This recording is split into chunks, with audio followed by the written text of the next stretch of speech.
আলহামদুলিল্লাহ বাংলাদেশে যে কয়টা প্রাচীন গণমাধ্যম আছে এর মাঝে সংগ্রামকে বলতে হবে লিডিং পজিশনে। সংগ্রামের আগেও ছিল কিছু পত্রিকা, পরেও জন্ম হয়েছে অনেকের, কিন্তু অনেক পত্রিকা সারভাইভ করে নেই। সময়ের ব্যবধানে অনেক পত্রিকা উদয় হয়ে গেছে, টিকতে পারেনি তারা। আবার দুই একটা পত্রিকা যারা টিকে আছে তারা অনেক সংগ্রাম করেই টিকে আছে। সংগ্রাম নিজেই সংগ্রামের মধ্যে লিপ্ত এবং সংগ্রাম এই ধরনেরই একটি গণমাধ্যম। সংগ্রাম চেষ্টা করেছে আমার দেখা মতো তার জন্ম থেকে শুরু করে যাবৎকাল সত্য এবং সুন্দরকে তুলে ধরা, অসত্য এবং অন্যায়ের বিরুদ্ধে অবস্থান নেওয়া। যেটা সংবাদপত্রের ভাষায় বলা হয় তাকে কালোকে কালো বলা, সাদাকে সাদা বলা, সেই কাজটা সংগ্রাম করে এসেছে। এই কাজ করতে গিয়ে সংগ্রামের পথ চলা আমাদের দেখা অনুযায়ী খুব মসৃণ ছিল না। বিভিন্ন সময় সংগ্রামের উপরে আঘাত এসেছে, বিশেষ করে রাষ্ট্রযন্ত্রের পক্ষ থেকে এবং রাষ্ট্র ব্যাকড যে সমস্ত ব্যাড এলিমেন্টস আছে তাদের পক্ষ থেকে, যেটা আমরা বিগত সরকারের আমলে কঠিনভাবে লক্ষ্য করেছি, অত্যন্ত বেদনাদায়কভাবে, যে বাংলাদেশের সবচেয়ে প্রবীণ সম্পাদক যিনি জনাব আবুল আসাদ সাহেব, তার সাথে যে অসৌজন্যমূলক আচরণ করা হয়েছে একটা মিডিয়া হাউসে ঢুকে তার রুমে গিয়ে, এটা আসলে ক্ষমার যোগ্য না। তবে যারা এই কাজ করেছে ইতিমধ্যে তারা তাদের কিছু প্রাপ্তি পেয়ে গেছে, বাকিটা কি হবে আল্লাহ ভালো জানেন। কিন্তু সংগ্রাম তার অবস্থান থেকে এক চুল পরিমাণ নড়ে নাই। ওই দিন তারা চেয়েছিল গায়ের জোরে সংগ্রামকে বন্ধ করে দিতে, কিন্তু না পারে নাই। সংগ্রাম তার প্রকাশনা অব্যাহত রেখেছিল সত্য চ্যালেঞ্জ মাথায় নিয়ে। তো এই যে সত্যের উপর অবিচল দাঁড়িয়ে থাকা, এটাই তো সংবাদপত্রের চরিত্র হওয়ার কথা। আনফর্চুনেটলি অনেক গণমাধ্যমই এই চরিত্রটা অক্ষুণ্ণ রাখতে পারে নাই, বরঞ্চ সময় বদলার সাথে সাথে নিজেরা বদলে যায়। সংগ্রাম তার অবস্থানে সুদৃঢ় আছে এবং জাতিকে তার জায়গা থেকে সর্বোচ্চটা দিয়ে যাচ্ছে। সংগ্রামের কাছে আমাদের প্রত্যাশা থাকবে যে পাঠক প্রিয়তার দিকে মন তো দিবেনই, তার চাইতে বেশি সত্য নির্ভর হয়ে চলার অবিচল শপথ নিয়ে সংগ্রামকে টিকে থাকতে হবে এবং এর মাধ্যমে পাঠক যা পাবে এটাই হবে অথেন্টিক। পাঠকদের প্রতি আমাদের অনুরোধ যে অনেক চটকদার সংবাদ মাধ্যম আছে যারা সত্যের সাথে মিথ্যাকে মিশ্রণ করে ফেলে, গুলিয়ে ফেলে। আপনি সেই গণমাধ্যমে গেলে পুরা সত্যটা হয়তো আপনি পাবেন না, কিন্তু আমরা আশা করি যে সংগ্রাম থেকে কোনো নিউজ যদি কেউ পায়, কোনো তথ্য যদি পায়, সেটা সত্য নির্ভর হবে।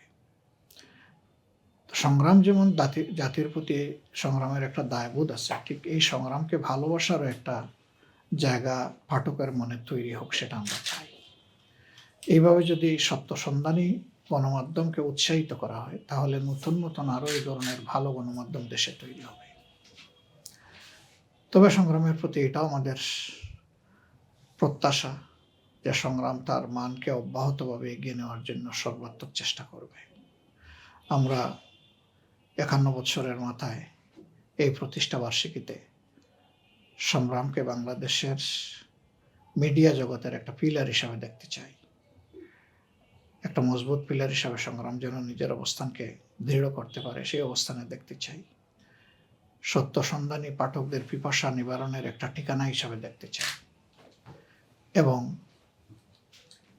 সর্বশেষ তথ্যটি যত তড়িৎ সম্ভব অফলাইন অনলাইন দুটোতেই সংগ্রাম পরিবেশন করবে পাঠককে সঠিক তথ্য দেওয়ার জন্য, এটা আমরা প্রত্যাশা করতে চাই।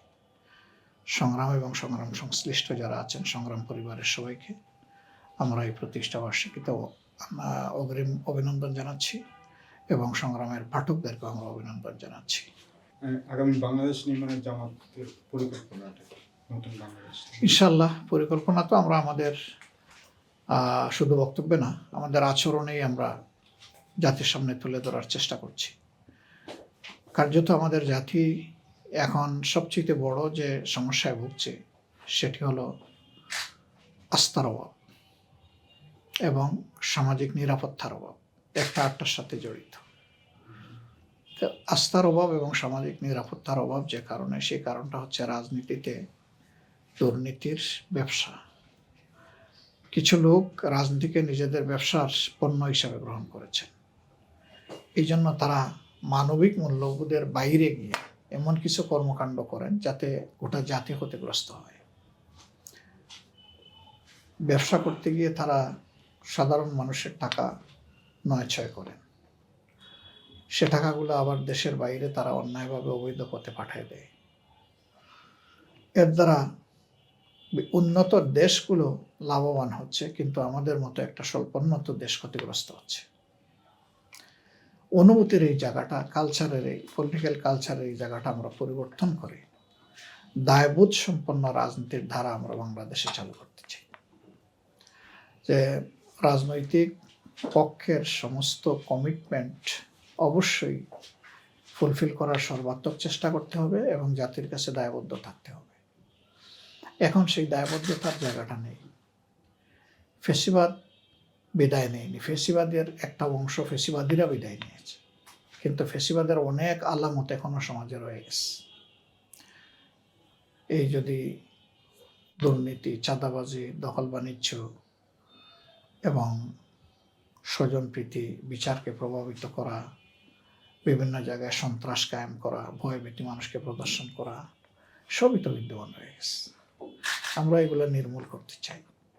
আমরা চাই যে মানুষের জীবন, সম্পদ এবং ইজ্জতের পূর্ণ নিরাপত্তা বিধান করা। আমরা চাই যে মানুষের জব সিকিউরিটিটা নিশ্চিত করা।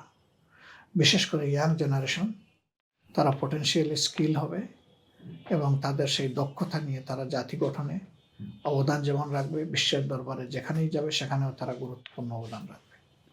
আমরা আমাদের জাতির একজন মানুষকে আর আনস্কিল দেখতে চাই না। কিন্তু এটা ঠিক যে এটা একদিনে হয়ে যাবে না। এই প্রক্রিয়া শুরু করলে একটা সময় গিয়ে সেই জায়গায় লক্ষ্যে পৌঁছা যাবে। আমরা এই কাজটা শুরু করতে চাই, যে দক্ষতার সাথে নৈতিকতা মিশিয়ে বাংলাদেশের জন্য আমরা সম্ভাবনাময় নাগরিক তৈরি করতে চাই, যারা নিজ হাতে তারা এই দেশটাকে গড়বেন। এখানে নারী পুরুষ সকলেরই অংশগ্রহণ থাকবে, কারণ একটা সমাজ নারী পুরুষের সম্মিলনেই গড়ে ওঠে। এখানে কাউকে বাদ দিয়ে কোনো সমাজ টেকসই হবে না। তা আমরা শিক্ষার এই জায়গাটা, দক্ষতা তৈরির এই জায়গাটা, নৈতিকতার এই জায়গাটা, মানুষের কর্মসংস্থানের এই জায়গাটা সম্মানের সাথে মানুষের হাতে আমরা তুলে দিতে চাই।